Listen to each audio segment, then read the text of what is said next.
Hey folks, sorry about the radio silence recently. Life's been busy and our lovely daughter recently started preschool, which means within a week she came home as a bioweapon and we've all been sick since. Consider this my proof of life. So normally, when a new combat ship lands, I like to get to work right away, analyzing it, testing it, and screwing around with it to see how good of a bounty hunter it is. And the launch of the Mark II F7C Hornet is no different. Well, actually that's a lie, because it is different. We've got patch 3.23 right around the corner, which is going to completely overhaul ship combat performance with the release of master modes, among other things. 3.23 is going to change how aiming, gimbals, and capacitors work. It'll also change the ammo pools for both energy weapons and ballistics, the maneuverability of ships, and the reliance on SEM combat speeds, and more. This is one of the few remaining major changes to combat outside of armor or physicalized damage, engineering gameplay, and a new flight model with control surfaces. So you might be thinking, Wing Zero type, you intermittently absent pupil of Pico, how will I know whether or not to get this ship given all the unknowns? I have a wallet, and SIG released a ship. Help! Well, don't you worry, we can't be exact about the future performance of this ship, but we can get an idea by comparing this ship versus other ships in the same patch and applying what we know about its specifications and its role. Since the Mark II is a fighter, let's start by looking at its combat performance. We can bring this ship into an ERT with a ballistic loadout, and lo and behold, it blasts through the enemies no problem, because power creep is a design and sales philosophy that exists. And yeah, I know I've used that GIF before, and based on how ship sales are going, I bet I'll be using it again before the year is up. But remember, with master modes coming in 3.23, this will all change, and large ships are going to be much more difficult for light and medium fighters to take out. Since the F7C is a medium fighter, it's unlikely to be capable of dropping hammerheads solo once the balance dust settles.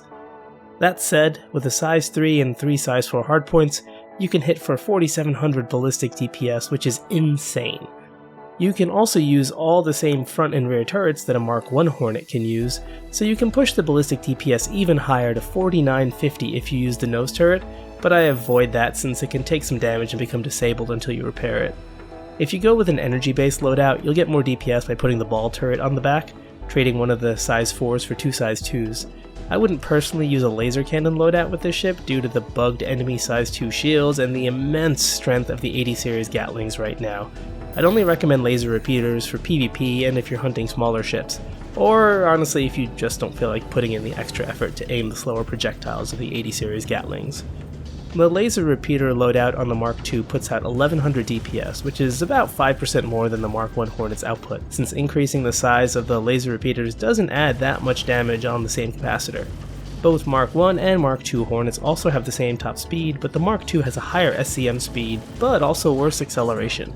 So you can theoretically turn at faster speeds, but you accelerate a bit slower in all dimensions. The F7C Mark II also has twice the noise and decoy launchers of most other ships in its size class, so theoretically that should help evade missiles, but missiles in master modes currently target via arcane magic, so again we can't know for sure how that will play out.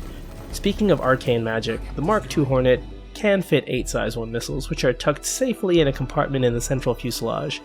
You can't change what size missiles you use, but you can change the types. I like Arrow 1 IR missiles for now because they hit hard as long as you can get them to lock. It's worth mentioning that this is 4 fewer size 1 missiles than a Mark I F7C Hornet, but that's well worth the trade-off for the larger wing hardpoints in my opinion. Most of the system component options you have are functionally similar to other medium fighters. You've got 2 size 1 shields and a size 1 quantum drive with 600 liters of quantum fuel instead of the standard 583. Why? I don't know, someone must like round numbers. You've also got a bit of flexibility built into the ship, with the front mount being able to be a fixed size 3, a gimbaled size 2, or a turret with 2 gimbaled size 1s. The rear configurable mount is swappable between a specialty turret with a fixed size 4, a ball turret with 2 gimbaled size 2s, or 2 SCU of cargo storage. Well, at least you can put 2 SCU of cargo storage in there in theory. After I added the gun mounts to the configurable slot, I couldn't find the cargo container to slot back into it anymore, and honestly, I couldn't remember if it even came with one to begin with. And I couldn't manually stick the cargo general containers in the back either, so who knows if that's even working right now. So yeah, it's not all sunshine and roses. Rainbows. Sunshine and rainbows. Oh, I knew it. I knew I was getting that one wrong. The ship has some downsides too. I feel like it might be a bit of a copy-paste job from the older Hornets since you don't have a separate keybind that will fold the wings in and out. Most recently released ships will bind the articulating parts to the change configuration keybind, but that doesn't work for the Mark II Hornet, so the only way to fold the wings in and out is by raising and lowering the landing gear. It only has 2 MFDs, and you don't get the helmet visor MFDs for self-status and target status like you do in some other ships. This is annoying because unless you set one of your MFDs to comms, anytime the enemy taunts you, it'll take over your targeting or self-status screen, and sometimes it can get stuck like that. In the future, we should have the helmet visor MFDs be a permanent thing, but who knows when that'll happen. I'd say its biggest weakness is that its atmospheric maneuverability is pretty bad above SCM speed, and even below the red SCM speed. If you're trying to strafe in multiple dimensions to maneuver around your target, your ship can just sort of flip over. It's actually quite unstable during an atmosphere at any speed, which is exactly what you want in a next generation air superiority fighter. You can lull them into a sense of security, I guess. What I suspect is that the maneuvering thrusters might be tuned for the upcoming flight model changes, since they don't want us being able to maneuver the ship using just maneuvering thrusters going forward, especially in gravity and in atmosphere, where they want us to use VTOL or control surfaces to help keep our ships under control. But because of the poor turning performance in gravity and atmo, the ship feels like a much larger ship to fly than any other medium fighter. I found myself using the same tactics to turn the ship that I do in a Corsair, or Retaliator, and a Connie. So flying the Mark II F7C Hornet is like flying a Mark I Hornet that went to the gym and entered bulk mode to beef up its arms from size 3s to size 4s, but then never bothered to even out the gains or cut afterwards, so now we're just got an unbalanced ship. Keep in mind though that all of this is subject to change in the next patch. For those of you that are confused by all this Hornet talk, let me try my best to quickly break it down. So we recently had a special event where you went around and tried to loot golden tickets or platinum tickets, and they gave you the opportunity to purchase or win an F7C Lightning. These ships are not Hornets, they're just heavy fighters by Anvil that follow a similar naming convention. As for the Hornets, we have all the previously existing Mark I Hornets.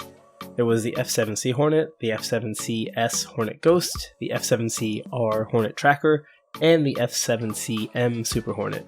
These are all medium fighters that are purchasable in-game with Alpha UEC and on the RSI store.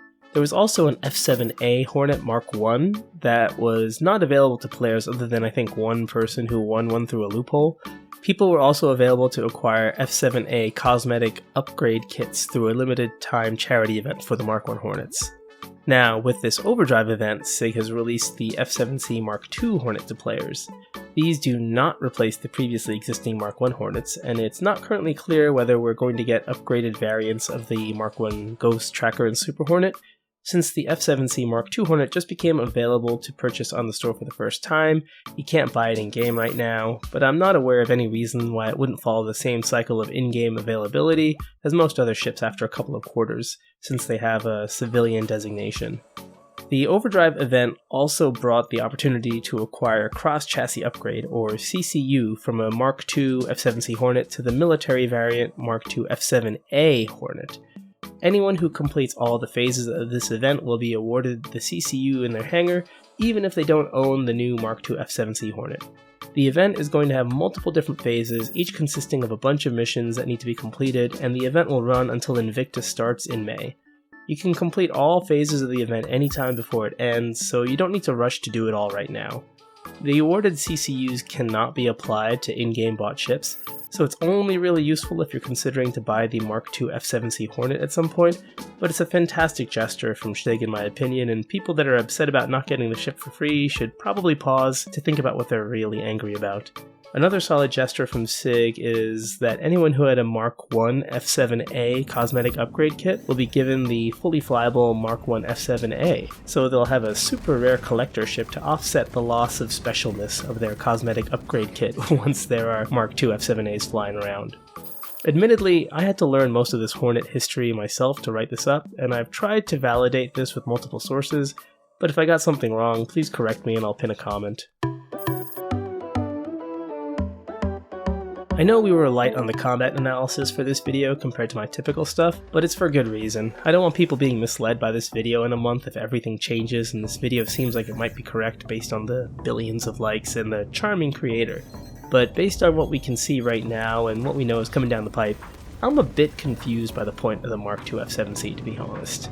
It's a ship that costs 40% more than its predecessor, and all it really has to show for it is 2 upsized wing hardpoints and a higher SCM speed at the cost of more missiles, missile size flexibility, more MFDs, and acceleration.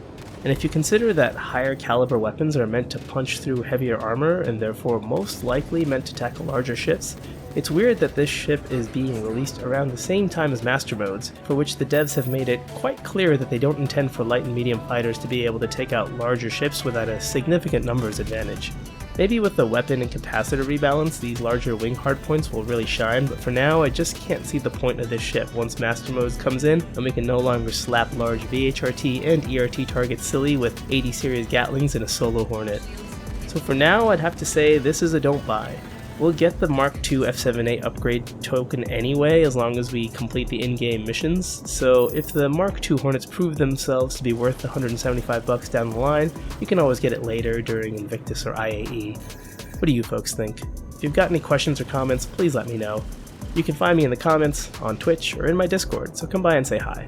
Links are in the description. And as always, thanks for watching folks. I hope you liked this video. Cheers.